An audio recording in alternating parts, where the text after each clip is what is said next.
So immediately after I had replied to James Epinder's box in a comment, because he said, "Well, Epiphanius was Orthodox," and I said, "Yeah, I know. Almost every church father, with few exceptions, like those who didn't write, like Ignatius of Antioch, who wasn't. He was writing to encourage people, and not so much to on theological issues. Almost every church father, without exception, was incorrect on one thing or another, you know." Uh, and immediately after that, I see a comment by someone who's thinking about Protestantism and is dismayed by the fact that the church fathers aren't completely modern day Orthodox in the sense that they got one thing wrong or another, they spoke out against one thing or something like that, and it's really astonishing. Before it was Orthodox, this is really shocking. Before I was Orthodox, I had read the Church Fathers, and I'd fully known this coming into Orthodoxy. And every single person I've talked to since who has read the Church Fathers is fully aware of this. The Church Fathers aren't there to be, to be considered a saint or a Church Father. It doesn't take, you have to be 100. It's very shocking. As for the use of icons, yeah, Epiphanius spoke out against this, and his concerns were used at the Seventh Ecumenical Council. Remember, the Seventh Ecumenical Council restricted the use of most iconographies that didn't go wild. Now, there may be parishes, or maybe the functioning of the Orthodox Church right now is straying away from that initial concern that happened at the Second Council of Nicaea. But as for iconography goes, from the earliest days of the church, first of all, when you read in reports about, especially Saturn and Saturninus, who were put to death, father and son were executed, they had to actually trample on the holy objects and images. And, also relics and stuff like that, which go part and parcel with icons. Not to mention the images are stated right out. Icons, iconos.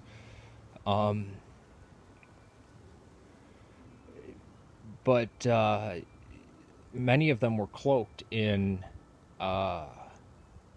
pagan symbolism. The phoenix with the halo around its head, for one. The fish, the cross, the anchor, the shepherd, because it was illegal in Rome. The oldest icons that we have, some of the oldest are from, that outside of Rome, are from Syria and Egypt, because of the iconoclasm that went on for over 100 years. This is astonishing. Irenaeus wrote about all this apocalyptic crap, Well, the church doesn't buy into that. The idea that the church fathers were infallible, that somebody would think that take for example the Roman Catholic Church. Saint Thomas Aquinas, right? He spoke out against the Immaculate Conception. He argued with Bonaventure in a very famous debate. No, there's no Immaculate Conception, and even for the reasons behind it that now the modern day Roman Catholic Church accepts. Luther, not the Missouri Synod, not the Wisconsin Synod Lutherans, not the evangelicals, even the Augsburg Confession does not agree with what Luther said 100%. He died praying to the Virgin Mary. They don't accept, everything that Luther said, and they disagree with him on many issues. Wesley and the Methodists, it's the same thing. John Calvin and the modern day Calvinists. And I wonder, was this person worshiping Christ or the Church Fathers? Before the Second Council of Nicaea put restrictions on not having statues and three-dimensional images, does he think everybody who, reverenced a three-dimensional image or a relic or something like that was an apostate?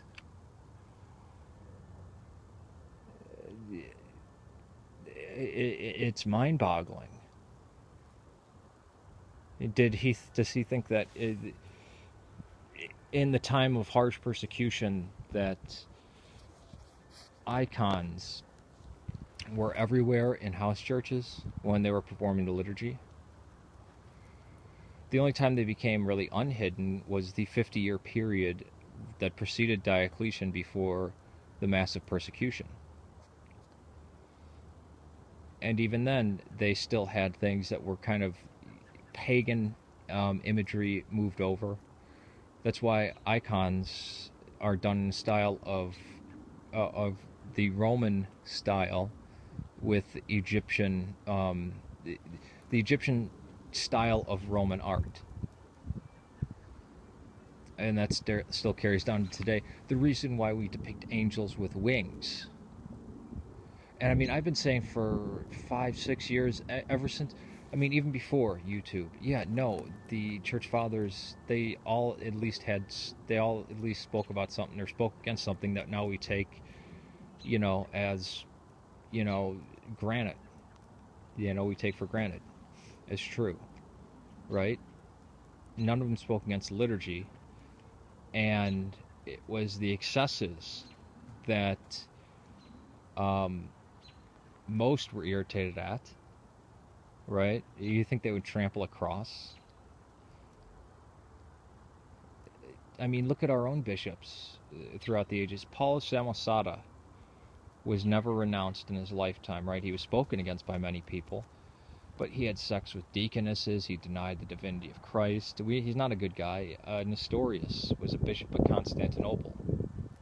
Or was it Antioch? No, Constantinople. Hell, the Catholics had popes that were evil guys. They admit. No sect of Christians. I mean, you might as well leave Christianity altogether, because no sect of Christians believes that there was ever infallible people down through the ages that spoke infallibly, except maybe Paul and Peter and John. I mean, it's just absurd. You couldn't find any Christian brands outside of a cult. And it's almost making an idol out of the living church, both in the past and now. And this is not something that any faction of Christianity has ever believed anywhere. So going to Protestantism won't do you any good, because the Calvinists don't fully agree with Calvin. The Lutherans don't fully agree with Luther. The Wesleyans, Methodists don't fully agree with Wesley. The Anglicans don't agree with Henry VIII or the first two incarnations of the Anglican Church. All right, peace to you.